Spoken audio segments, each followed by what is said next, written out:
If you like the way you look that much, oh baby, you should go and love yourself. On parle de quelque chose de super intéressant. On s'est dit on va faire une petite vidéo pour ça.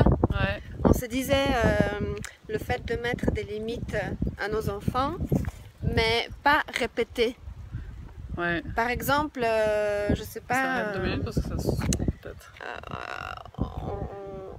Un exemple. Parce que on parlait d'un enfant qui est turbulent et qui est tout le temps en train de faire des choses, dépasser les limites en fait. Les limites. Et tu disais que le parent, un des parents, il dit une fois, deux arrête, fois. 2 fois, arrête, 3 fois, 4, 5, 6, quand c'est répété plusieurs. Parce que ça dépend comment on le dit.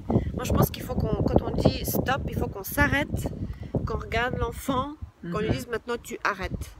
Mais ce que j'ai bien aimé, c'est que tu disais pas répéter, 10 fois, tu dis une fois, 2 fois. Après stop, après, quand on voit que l'enfant est et après on passe à l'action. Qu'est-ce qu'il faut faire? Après on passe Bonjour. Après on passe à l'action. Après tu disais qu'il faut prendre l'enfant et de côté. Le mettre à part avec lui tous les deux, se mettre à part et dire je viens de te dire ça, oui. Tu ne l'as pas respecté. Oui. Il y a une conséquence. Oui. Mais pas devant tout le monde, je pense. Oui, voilà, tu disais aussi ça. Il faut pas parler devant tout le monde. Même si on est dans un restaurant, aller 2 minutes dehors, même si vraiment prendre. Et puis il n'y a pas besoin de crier quand on parle à un enfant. On peut parler clairement, oui. mais sans lever le ton. On ne parle même pas de commencer à parler devant les autres. Voilà, c'est un peu. C'est parce que les enfants, ils ont beaucoup de respect envers les gens qui les respectent aussi. Ils voient qu'il y a un respect, ils se sentent tout de suite. Ça apaise, je pense, leur turbulence. Oui, c'est vrai que c'est important. J'ai bien aimé, tu dis vraiment de prendre à part l'enfant, s'il faut dans une autre chambre ou dans un autre endroit. J'espère qu'on entend parce qu'il y a beaucoup de...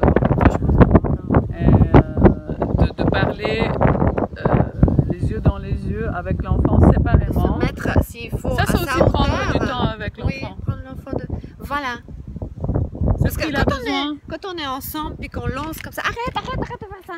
Ouais. Ah, arrête. On voit tellement des parents, ils sont tout le temps. Ça sert à non, rien. Non. Et puis l'enfant fait ce qu'il veut. Non, arrête. Et en plus, l'enfant, il de fois, on dit, mais c'est la 7e fois que je te dis. Ben justement, si ça ne fonctionne pas, c'est qu'il y a une raison. Donc il faut changer de méthode. Il faut changer de méthode, dire 2 fois, 1 fois ou 2 fois, et après prendre l'enfant à part et puis lui donner une conséquence. C'est pas une punition forcément, mais lui dire voilà, tu restes dans ta chambre pendant un petit moment, ou je te prends, moi ce que je fais aussi des fois, je te prends le Natel pendant 1 heure. Voilà. Tu as fait ça, je te prends 1 heure ton Natel, ou je te le prends si c'est le soir, ben jusqu'à demain matin, tu n'auras pas ton Natel. Et ne pas revenir là-dessus. Et ne pas revenir bien sûr dessus. Et si le petit revient, et ben là il faut trouver une autre solution. Ça veut dire parce que la conséquence, s'il n'accepte pas, bon alors si c'est des enfants qui n'ont pas l'habitude, c'est ça que je voulais dire. Si c'est un enfant où c'est la première fois que ça arrive, le travail peut être un peu plus lent, il faut avoir plus de patience et recommencer. Alors là il faut prendre plus de temps. Ouais. Mais si c'est un enfant qui depuis tout petit est habitué aux conséquences, je peux vous dire que c'est très facile. L'enfant il se dit bah ça c'est normal, j'ai l'habitude de ça, donc là je vais laisser la punition passer. Voilà. Donc pour les enfants qui disent mais comment s'ils n'écoutent pas, mais en général quand les conséquences sont posées très rapidement et les limites, les enfants ils écoutent, ils sont habitués. Mais c'est vrai que quand on est parent, l'éducation c'est tout le temps, donc on peut pas lâcher. On se dit c'est les vacances, non.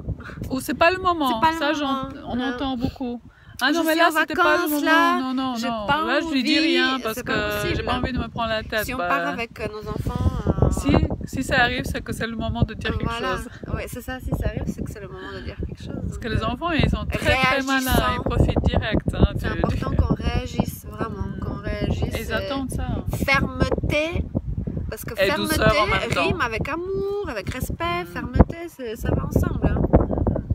Mais on peut être doux et ferme, hein, c'est ça. On peut être doux et ferme. Pas besoin de crier, d'insulter ou je sais pas quoi, non. Voilà une petite astuce. Non, bon, je trouve si que on super aura important. On refera une petite vidéo. On voit le lac derrière, je crois. Je sais pas si on voit. Nous on le voit, mais je sais pas si on le voit. Le Mont Blanc. Et le Mont Blanc, il est là quelque part, le Mont Blanc. Là sur l'écran, on voit pas très bien. On verra après, on verra sur la vidéo. Voilà, on fait de gros bisous et puis si vous appliquez ça, dites-nous est-ce que ça vous a aidé ou pas. Voilà. Il y a Dara qui court. Bisous. Bisous. Bisous, bisous, bisous. Câlin, bisous. If you like the way you look that much, oh baby, you should go and love yourself.